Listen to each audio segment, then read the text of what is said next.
Hello दोस्तों, नमस्कार। कैसे आप सभी लोग। दोस्तों, एसएसजी एकेडमी यूट्यूब चैनल पे आपका अपना स्वागत है। दोस्तों, एसएसजी एकेडमी यूट्यूब चैनल पे हम आपको बताने जा रहे थे भारत की राज्य व्यवस्था। और भारत की राज्य व्यवस्था में हम आपको बताने जा रहे थे भारत का संवैधानिक विकास। तो ये जो भारत का संवैधानिक विकास है, इसमें दोस्तों मैं 3 लेक्चर ऑलरेडी आपको बता चुका हूँ।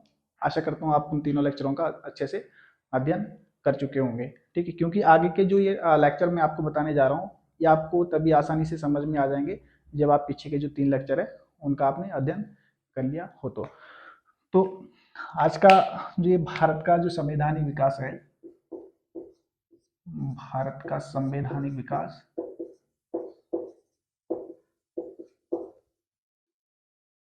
इसमें आज क्या क्या चीजें मैं आपको बताने जा रहा हूँ उस पर थोड़ा डिस्कस कर लेते हैं। आज इसमें आपको 1909 का भारतीय परिषद अधिनियम, ये पहले आपको बताऊंगा। भारतीय परिषद अधिनियम, फिर आपको 1919 का भारत शासन अधिनियम, इसमें बताऊंगा। तो ये 2 टॉपिक रहेंगे अभी का ये जो लेक्चर है इसमें। तो इसको भी अध्ययन करने से पहले, जो इससे पहले मैंने आपको बताया था 1892 का भारत परिषद अधिनियम, तो इसमें जो अभी तक जो आपने अध्ययन किया है, इसका जो पहला चरण था 1773 से लेकर 1853 तक का जो चरण था, उसको आप प्रथम चरण के रूप में काउंट करेंगे, क्योंकि उस दौरान भारत में जो ईस्ट इंडिया कंपनी थी उसने शासन किया। ठीक है, हालांकि वो किसी ना किसी रूप में ब्रिटेन में जो संसद है उसके द्वारा कंट्रोल होती थी, लेकिन जो शासन था वो कंपनी के द्वारा किया जाता था। ठीक है, तो उसको आप प्रथम चरण में काउंट करेंगे। बाकी जो 1858 के बाद, जो मैंने अभी जो तीसरा लेक्चर था उसमें पढ़ा है आपको, 1858 का जो भारत शासन अधिनियम है, 1861 का भारतीय परिषद अधिनियम और 1892 का भारतीय परिषद अधिनियम। तो इसको आप उसके बाद जितने भी अधिनियम जो चलते रहेंगे, इसको आप भारतीय संवैधानिक विकास का दूसरे चरण में काउंट करेंगे। तो दोस्तों, जो 1892 का जो भारत शासन अधिनियम था, ये जो भारतीय परिषद अधिनियम था, उसके बाद जो ब्रिटेन की जो सरकार थी, जो ब्रिटेन जो शासन कर रही थी यहाँ पे, उन्होंने एक नीति का अनुसरण किया और उस नीति का नाम था फूट डालो शासन करो। ठीक है, यानी कि आप जो भारत है, उन जो भारत के निवासी है, जो भारत विभिन्न वर्गों में बटा हुआ है, उनको आप उनमें आप फूट डालो। ठीक है, और उसी के बिहाफ में आप शासन करो। तो इस नीति का अनुसरण 1892 का जो भारत परिषद अधिनियम था उसके बाद इन्होंने किया, और इसी के फलस्वरूप इन्होंने क्या किया, 1905 में बंगाल का विभाजन कर दिया। और उस समय भारत के वायसराय कौन थे, लॉर्ड कर्जन। तो लॉर्ड कर्जन ने जो बंगाल है उसको 2 भागों में डिवाइड कर दिया, पूर्वी बंगाल और पश्चिमी बंगाल, या पश्चिम बंगाल आप इधर ले लें और पूर्वी बंगाल इधर ले लें। तो ये जो टुकड़े थे, इधर का ये पूर्वी बंगाल रह गया और इधर का पश्चिम बंगाल रह गया। इस प्रकार से बंगाल के 2 टुकड़े लॉर्ड कर्जन ने कर दिए। ठीक है, तो जब ये बंगाल का विभाजन कर दिया तो लोगों में क्या हो गया, आक्रोश पैदा हो गया। ठीक है, सभी भारत के सभी वर्गों ने इसका विरोध किया कि भाई आपने क्यों बंगाल का विभाजन किया और किस आधार पर बंगाल का विभाजन किया। तो उसके बाद क्या हुआ कि ब्रिटेन में 1905 में चुनाव हुए, और चुनाव के बाद वहाँ पे उदारवादी सरकार का गठन हुआ। तो इस उदारवादी सरकार ने क्या काम किया कि इन्होंने क्या किया कि जो भारत है, भारत की जो जनता है, उनमें जो असंतोष व्याप्त है ये बंगाल को विभाजन को लेकर, इसको दूर करना इनका मुख्य मेन मकसद था। और इसी परिप्रेक्ष्य में इन्होंने क्या किया, भारत में राज्य सचिव भेजे इन्होंने, लॉर्ड मार्ले मार्ले को इन्होंने भारत का जो राज्य सचिव है वो बना के भेजा, और लॉर्ड मिंटो को भारत का वायसराय बनाकर भेजा। और इन दोनों को भारत इस संबंध में सिफारिश करने का कार्य सौंपा गया। ठीक है, और इन दोनों ने क्या किया, इस संबंध में अपनी सिफारिश ब्रिटिश संसद को पेश की। ठीक है, और इन्होंने जो सिफारिश ब्रिटिश संसद को पेश की, इसको जाना जाता है मार्लिमेंटो सुधार के नाम से भी इस सिफारिश को जाना जाता है। और इसी के आधार पर ये जो 1909 का जो अधिनियम है ये पारित हुआ ब्रिटिश संसद से। अब ये जो 1909 का जो अधिनियम था, इसमें भारत में शासन व्यवस्था को संचालित करने के लिए क्या क्या प्रावधान किए उस पर डिस्कस करते हैं। एग्जाम की दृष्टि से दोस्तों ये बहुत ही महत्वपूर्ण है। ये जो 1909 का जो भारत परिषद अधिनियम है, तो इसको आप अच्छे से अध्ययन कर लें। तो इसमें सबसे पहले बात करते हैं, इसमें जो अभी इससे पहले हमने देखा था 1892 का भारत परिषद अधिनियम। तो यहाँ पे इन्होंने क्या कर दिया कि जो पहले उसमें कितने सदस्य कर दिए गए थे, जो विधान परिषद के सदस्य थे, अतिरिक्त सदस्यों की संख्या कितनी कर दी गई थी, 10 से बढ़ा के कम से कम 10 और अधिकतम 16 इसमें कर दी थी। तो यहाँ पे जो ये 16 थे सदस्य, इनको कितना कर दिया, 60। जो विधान परिषद में जो अतिरिक्त सदस्यों की संख्या है वो कितनी कर दी, 60। ठीक है, इस प्रकार से विधान परिषद में कुल कितने सदस्य हो गए, 69। और ये जो 69 है, 69 जो उस समय केंद्रीय विधान परिषद थी, वायसराय की जो परिषद थी, उसमें कुल कितने सदस्य हो गए, 69। और इन 69 में 37 तो सरकारी थे, 37 सरकारी थे और 32 गैर सरकारी थे, गैर सरकारी थे। ठीक है, हालांकि इसमें से कुछ मनोनीत होते थे और कुछ निर्वाचित होते थे, इसमें से भी कुछ मनोनीत और कुछ निर्वाचित होते थे। ठीक है, तो ये जो सरकारी सदस्य थे, इसमें एक तो वायसराय हो गए और साथ इनके जो वायसराय की जो परिषद है होते थे, और एक साधारण सदस्य इसमें होता था। इस प्रकार से 9 तो ये हो जाए, 9 ये हो गए, और जो 28 सदस्य थे ये कहाँ से आते थे, ये वायसराय मनोनीत करते थे। और यहाँ पे ये जो 32 सदस्य है, 32 सदस्यों में 5 सदस्य तो मनोनीत करते थे, कौन, वायसराय, वायसराय मनोनीत करते थे। अब कितने बच्चे, 27। 27 में से 13 तो साधारण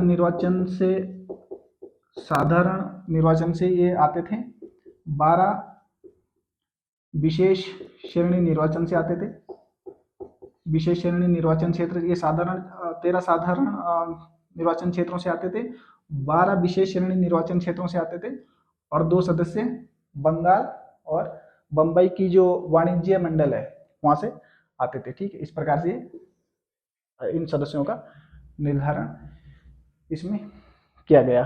ठीक है, और जो दूसरा जो बिंदु है इसमें आपको याद रखना है कि इसमें पहली बार सांप्रदायिक पृथक निर्वाचन प्रणाली के आधार पर मुस्लिमों को क्या कर दिया गया, सांप्रदायिकता के आधार पर इसमें प्रतिनिधित्व दिया गया।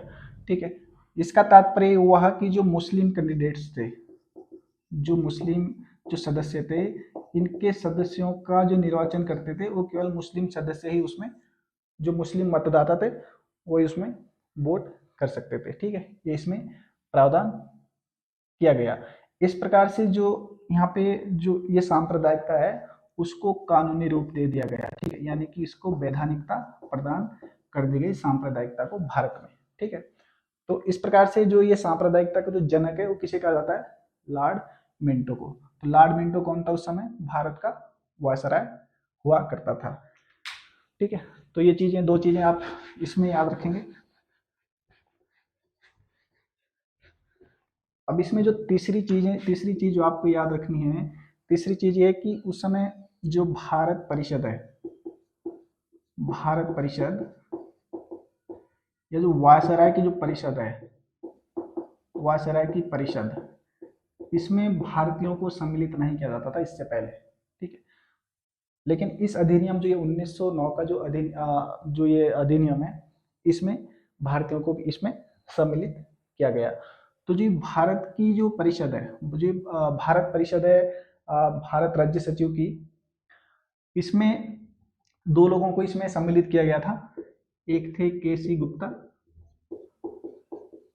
केसी गुप्ता, और एक थे सैयद हुसैन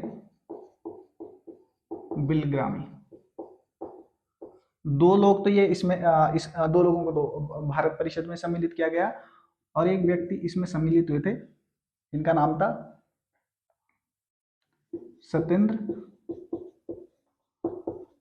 प्रसाद सिन्हा। ये जो गवर्नर जनरल की जो परिषद है इसमें इनको सम्मिलित किया गया। तो इस प्रकार से जो भारत परिषद है या जो वायसराय की जो परिषद है, कार्यकारी जो परिषद है, उसमें प्रथम बार भारतीयों को सम्मिलित किया गया। ठीक है, इसी प्रकार से दोस्तों जैसे मैंने अभी बताया कि इसमें जो केंद्रीय विधान परिषद है इनके जो सदस्यों की संख्या थी कितनी कर दी गई थी, 60। इसी प्रकार से जो ये प्रांतीय विधान परिषदें हैं, प्रांतीय विधान परिषदें, उनकी सदस्य की संख्या भी बढ़ा दी गई थी। प्रांतों में जो विधान परिषद के जो सदस्य थे इनकी भी सदस्य की संख्या बढ़ा दी गई थी। अकेले बंगाल में इनके जो सदस्यों की संख्या थी वो 55 हो गई थी। ठीक है, बाकी जो अलग अलग प्रांत है उसमें अलग अलग प्रांतों में इनकी सदस्यों की संख्या अलग अलग इसमें निर्धारित की गई थी। ठीक है, तो ये चीजें भी आप याद रखेंगे। और जो चौथा, जो पांचवा बिंदु आप याद रखेंगे, इसमें पांचवा बिंदु, इसमें प्रतिनिधित्व के आधार पर निर्वाचन प्रणाली। ठीक है, यानी कि प्रतिनिधित्व है, इसमें कई चीजें उठ के आ रही है। ये जो 1909 का जो अधिनियम है, ठीक है, एक तो ये सांप्रदायिकता के आधार पर पहली बार इसमें जो है ना प्रतिनिधित्व दिया गया। ठीक है, और एक फिर प्रतिनिधित्व के आधार पर जो है ना निर्वाचन प्रणाली इसमें लागू की गई। ठीक है, इसके लिए जो है ना प्रतिनिधित्व है, प्रतिनिधित्व के आधार पर इसमें निर्वाचन प्रणाली इसमें लागू की गई। और इसके लिए जो चुनाव है उसको चुनाव में इसके लिए जो 3 निर्वाचक मंडल इसमें बनाए गए। ठीक है, जो पहला जो निर्वाचक मंडल था साधारण निर्वाचक मंडल हो गया, साधारण निर्वाचक मंडल। दूसरा वर्ग विशेष, ठीक है, यानी कि वर्ग विशेष को अगर प्रतिनिधित्व दिया जाना है उसके लिए निर्वाचक मंडल इसमें किया गया। और तीसरा था विशेष श्रेणी निर्वाचक मंडल। ठीक है, तो ये चीजें भी इसमें आप याद रखेंगे।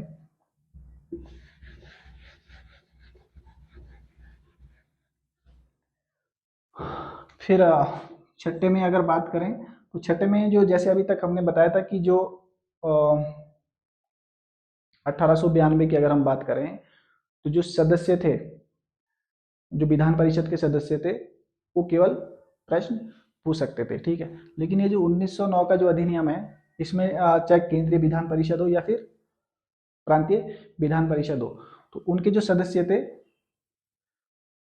वो प्रश्न भी पूछ सकते थे और पूरक प्रश्न भी पूछ सकते थे। ठीक है, वो चाहे वित्त से संबंधित कोई मामला हो या फिर सार्वजनिक हित का कोई मामला हो। ठीक है, प्रश्न भी पूछ सकते थे और पूरक प्रश्न भी पूछ सकते थे। ठीक है, और ये जो 1909 का जो अधिनियम था इसमें अगर बात करें ब्रिटिश सरकार के भारत को स्वशासन देने की, इनमें भारत में उत्तरदायी सरकार स्थापित करने का इनका कोई इरादा नहीं था।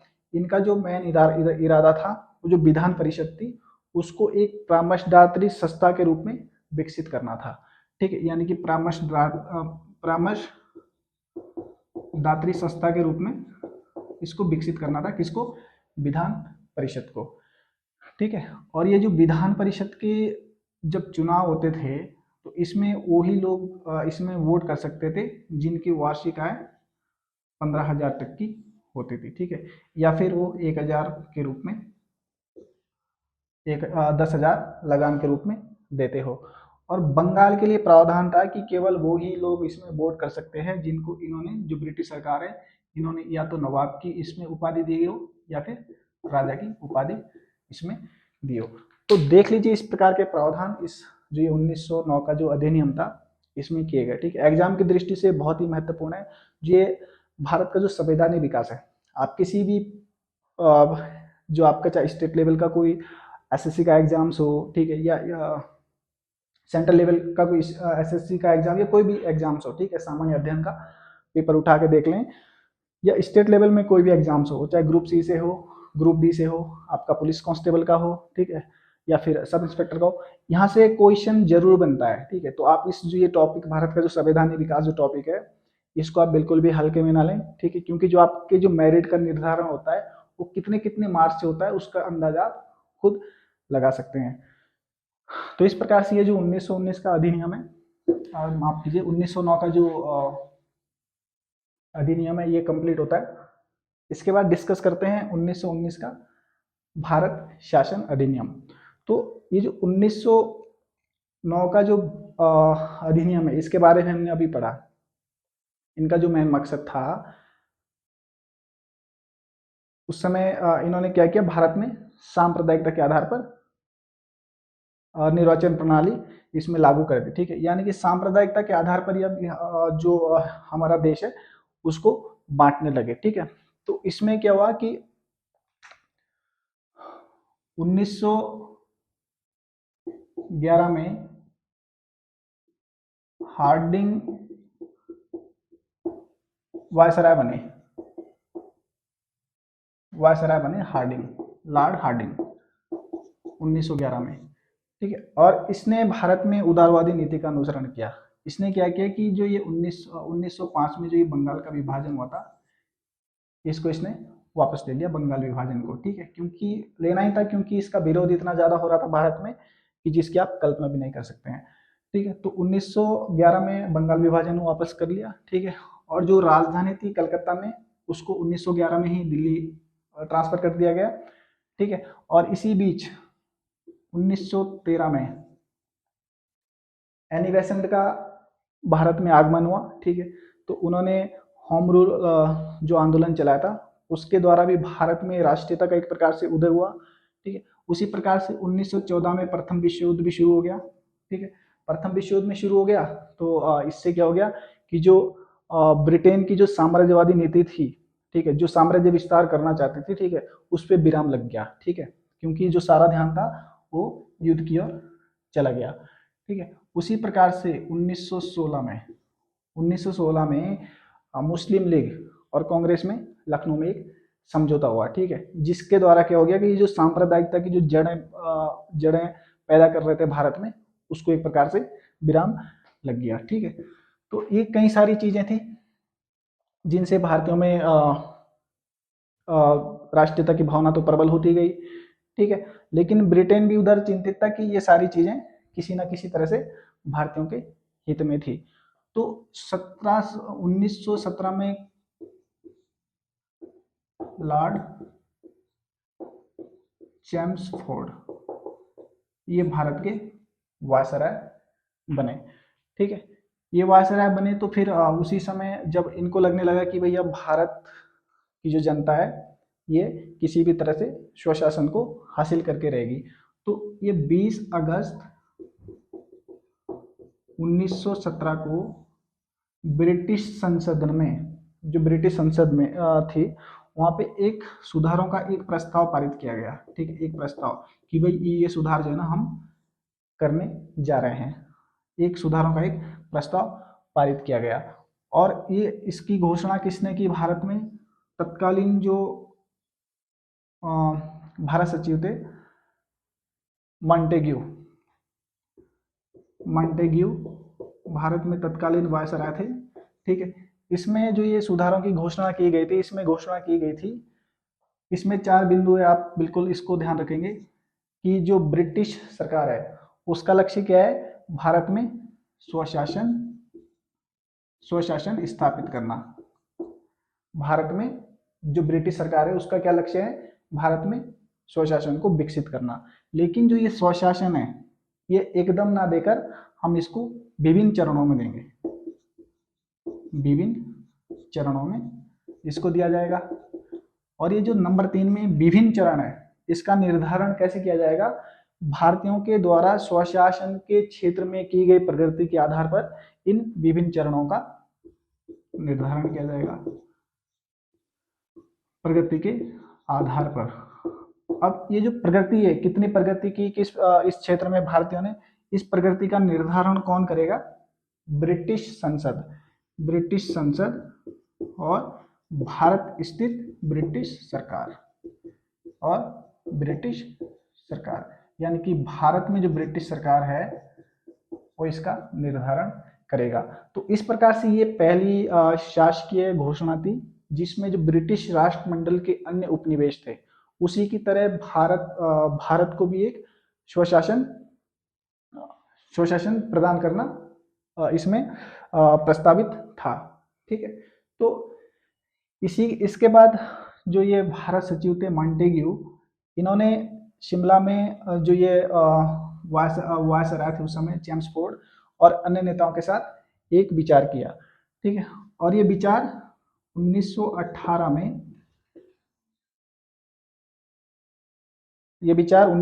में मॉन्टेग्यू सैक्सफोर्ड रिपोर्ट के नाम से प्रकाशित हुआ। ठीक है, और इसी रिपोर्ट के आधार पर 1919 का जो अधिनियम है वो पारित हुआ।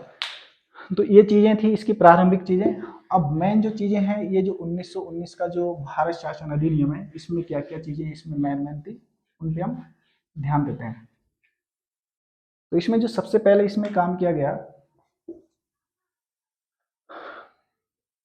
इसमें द्विसदनात्मक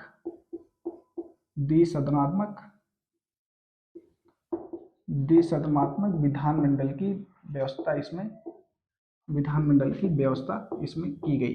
ठीक है, यानी कि जो केंद्र है, जो सेंटर है, वहां पे द्विसदनात्मक विधानमंडल की व्यवस्था की गई। एक का नाम रखा केंद्रीय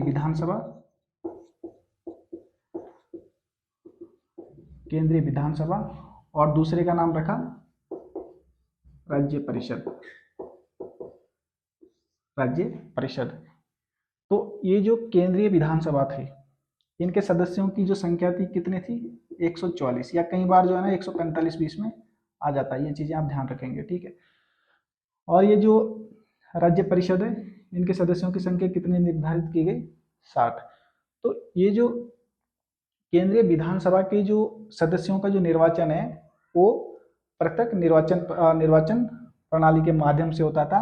तो इसमें जो जमींदार थे या भारत के जो उद्योगपति थे, इनका जो निर्वाचन था, इनका निर्वाचन होता था विशेष श्रेणी निर्वाचक मंडल इसके लिए गठित किया गया। ठीक है, इनके जो जमींदार हो या फिर भारत के जो उद्योगपति है, इनके निर्वाचन के लिए एक विशेष श्रेणी के निर्वाचक मंडल का गठन किया गया। ठीक है, इसके बाद फिर जैसे मुस्लिम हो गए, सिख हो गए, या फिर जो अदर यूरोपियन है, उनके लिए पृथक निर्वाचन प्रणाली की व्यवस्था इसमें की गई। और जो दलित वर्ग है या फिर जो एंग्लो इंडियन समुदाय के जो सदस्य है, उनके प्रतिनिधियों का इसमें मनोनयन किया जाता था। तो इस प्रकार से ये जो विधानसभा थी, इसका जो कार्यकाल था 3 वर्ष था। केंद्रीय विधानसभा, इसका जो कार्यकाल था वो 3 वर्ष था, लेकिन वायसराय के पास शक्ति थी कि वो इसको घटा बढ़ा सकता था। ठीक है, इस प्रकार से ये जो राज्य परिषद है,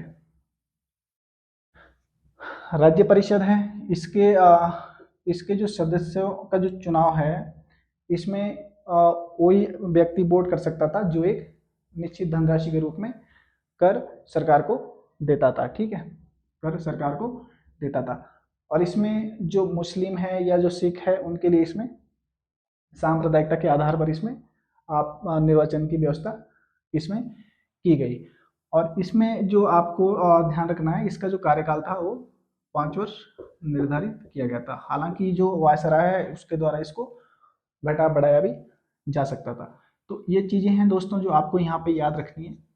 ठीक है, अब नंबर 2 में क्या करते हैं कि जैसे वहाँ पे क्या था, जो 1919 का जो अधिनियम था, 1909 का जो अधिनियम था, उसमें मुस्लिमों को सांप्रदायिकता के आधार पर प्रतिनिधित्व प्रदान किया गया।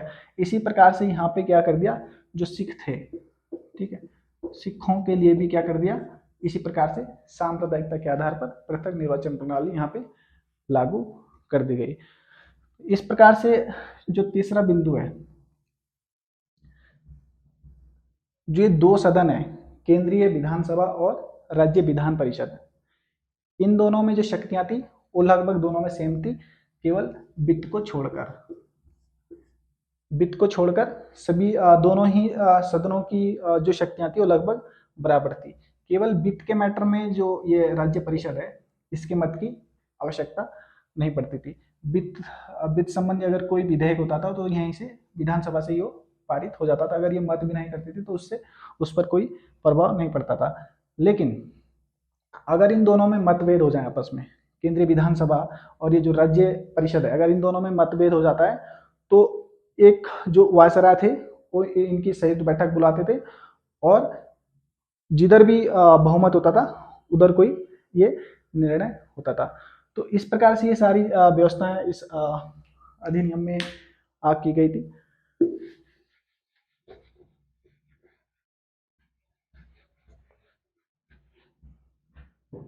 अब चलते हैं दोस्तों प्रांतों की ओर। चौथा बिंदु इसमें रहेगा 1919 का जो ये भारत शासन अधिनियम है, इसमें 8